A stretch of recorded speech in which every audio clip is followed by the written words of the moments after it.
that in the future. Dr. Robert Epstein is a senior research psychologist for the American Institute for Behavioral Research and Technology. He's looked into this carefully and has found some interesting potential facts about it. Dr. Epstein joins us tonight. Doctor, I don't want to make anybody, any of our viewers paranoid, but we talk a lot about the potential effect of big tech on how we live and on our democracy. You've looked into what Google and Facebook could do in an election. Tell us what you found. Well, Tucker, I've been studying this very carefully now for more than 5 years with multiple randomized controlled experiments around the world for national elections.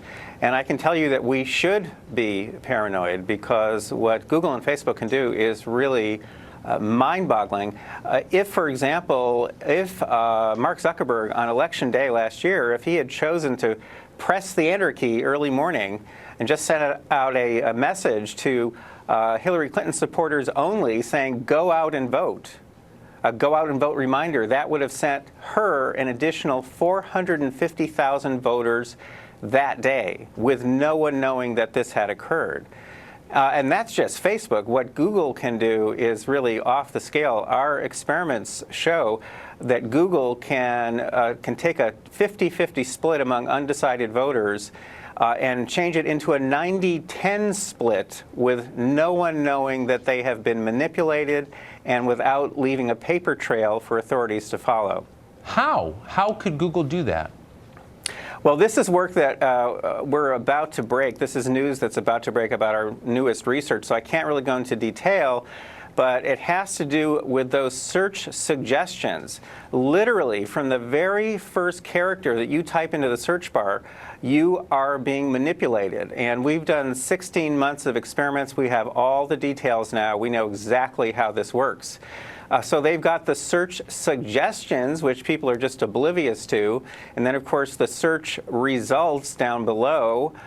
We know from our 5 years of work on search results that just by putting those in a certain order, which people really can't see, just by favoring one candidate over another in search results, that can easily produce shifts among undecided voters of 20% or more, up to 80% in some demographic groups, again, with no one aware that this is occurring. I mean, my jaw's open. I mean, I've thought about this stuff a lot, and even I am shocked by this. By the way, our Congress is spending its time funding yak herding in Tibet. I mean, in 10 seconds, do you think that the threat is profound enough to warrant intervention by lawmakers? The threat is absolutely, positively profound. If you could look at the numbers that I look at now every day, if any of our Congress people could look at these numbers, they would be stunned, and they would take action, I guarantee it. Boy, I hope that video of this conversation goes everywhere on Facebook and Google. I guess, Dr. Epstein, thank you. That was amazing. I appreciate it. Thank you, Tucker.